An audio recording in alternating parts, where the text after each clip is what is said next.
Yeah, I think the main problem with setting a controller up with this is because a lot of buttons are being pushed at the same time. That it's a little harder, because if you recall on the menu screen, it shows a lot of those buttons being depressed simultaneously.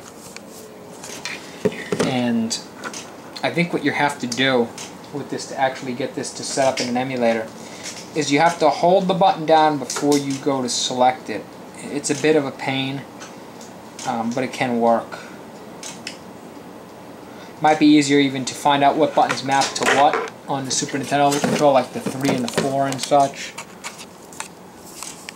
and then try to map it. But I'm having trouble mapping it. But I'll do this. I'm going to hold up, and it's hard to do this. I'm going to do it actually on the regular original Nintendo. Actually, I'll just tell you what I'm going to do. I'm going to hold up on here, and while I hold up, I'd rather show it to you. To show you the difficulty that I have. This is a video really about all the nuances of this. I'm connecting right now the original Nintendo, that iconic controller that came with the system. And I'm going to hold up, and it's going to be even hard to do this. And while I'm holding up, you'll have to believe I'm holding up, you can't see it. I'm going to hit up here on Keys Joy here, it says here. Ugh. Let me do this. Set it to none, and then set keys. Let's just see what happens if I set. Yeah. Now I'm going to hold down the up button here, and while I'm holding up, I'm going to push up here, so it automatically forces it to be selected. Now I'm going to hold down on the NES controller, and while I'm holding down, I'm going to hit mouse. I'm holding down the whole time on the NES pad, and I'm going to... It's hard to do this with one hand. And then I'll hold left on the NES controller.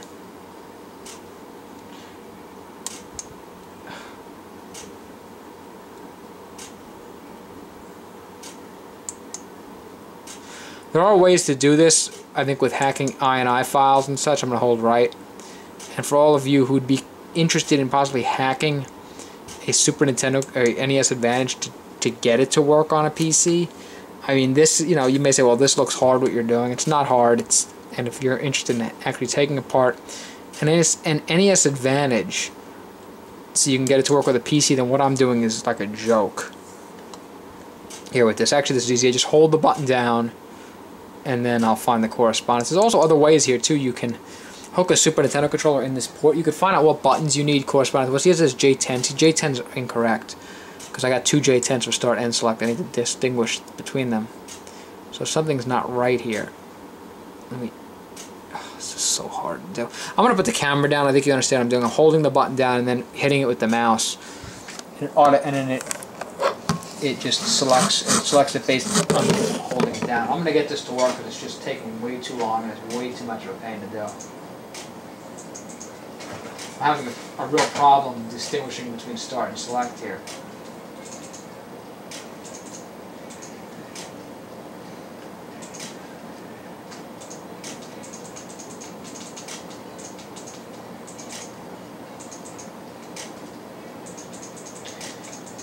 Yeah, I'm going to need an actual Super Nintendo controller to configure this because it's just so hard to do with an NES controller. I'm going to get one and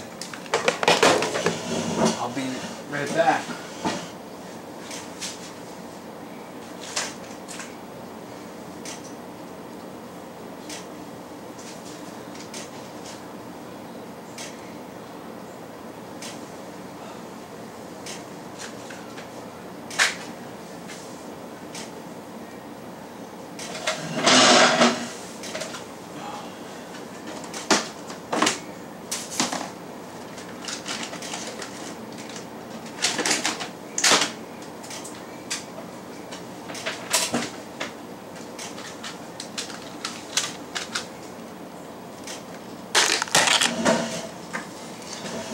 So, what I need to do is, this is going to be a bit of a pain, but I need to find out what both buttons correspond to what on the driver, and then I'll be able to do this. Yeah, not the easiest thing to do here. I thought it'd be easier, but it's not. Let's set the control panel up here. Go to game controllers. And right now I have here connected the NES pad. And is it reading? Well, it's not reading, so that's not a good thing. Oh, I don't have it connected. Let me connect it. Hold on.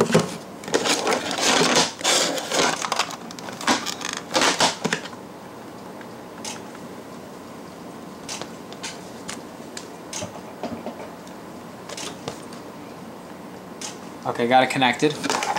Now I'm going to find out what buttons correspond to what here. But we have here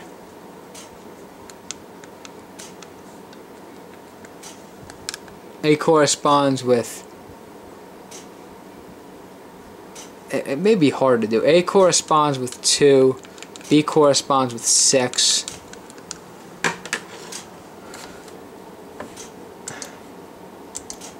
I'm going to have to make a note of this.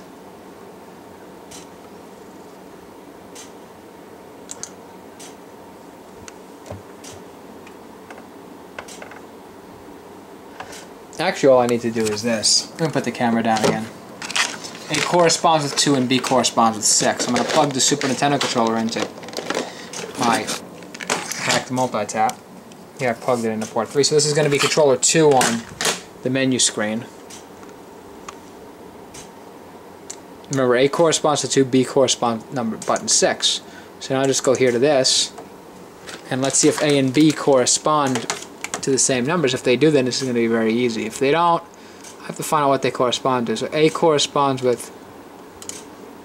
Whoa. That's interesting. I guess I cannot use a Super Nintendo controller with a Nintendo controller with this. Let me try unplugging this. See if that helps. Yeah, okay, so I actually have discovered something very interesting. I cannot use a Super Nintendo and a Nintendo controller at the same time with this device.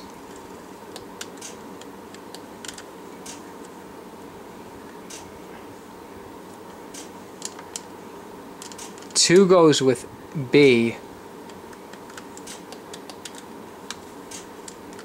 and 6 goes to Y.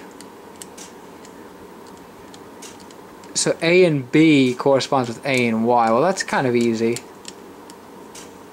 And start and select both correspond to 3 and 4, so that's fine. So it's just A and Y. Okay, so now I'm going to take my Super Nintendo controller. In fact, I'm thinking that the actual Super Nintendo's regular layout is going to work with the Nintendo flawlessly. That the A and B will correspond to A and B on that. I think they will. So what I should be able to do is this. Let's plug a Super Nintendo controller, and I'm going to test a few things here. This is actually interesting if any of you are interested in this. If you were to build, I guess, I think there's some problem with using this converter here that messes something up. Maybe it's even the driver. I don't know what it is, but it doesn't like something about me connecting those Nintendo controllers, because it shows all those buttons depressed that aren't depressed. And I've also noticed that I cannot use a Nintendo controller with this device at the same time as a Super Nintendo controller. So it may not be possible to actually connect 2 Nintendo controllers on this adapter simultaneously. I don't know. It's interesting. It's an interesting issue. And I don't have the answer for it, sadly. So, not sure. Perhaps I'll make another video in the later future with that, especially if someone asks me. But you're really seeing here what happens when I try connecting these things in all their different combinations.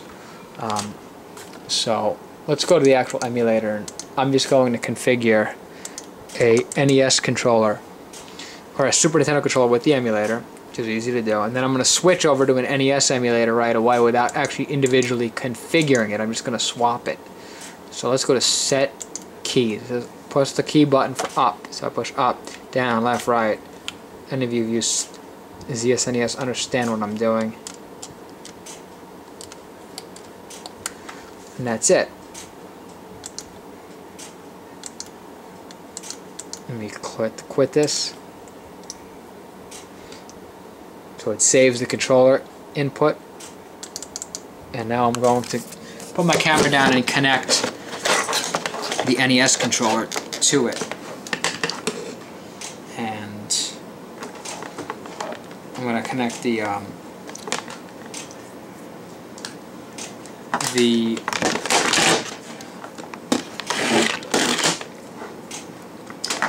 NES Advantage right now, because I'd like to show that with the game.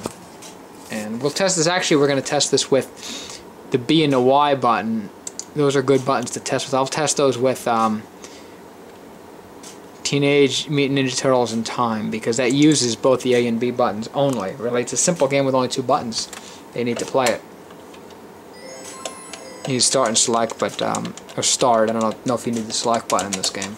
I think the start buttons need to start the game.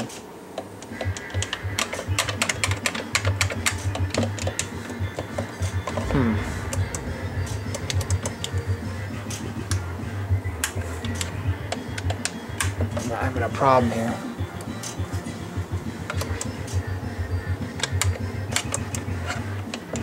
Okay, there it goes. Just had to wiggle it in the back.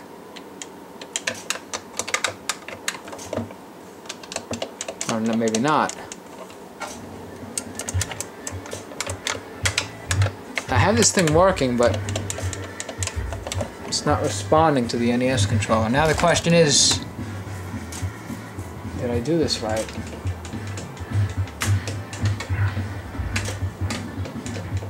I'm gonna put this camera down and try a few things. I'll probably be editing this video a great deal because I'm having so much problems. I'm actually going to end the video here because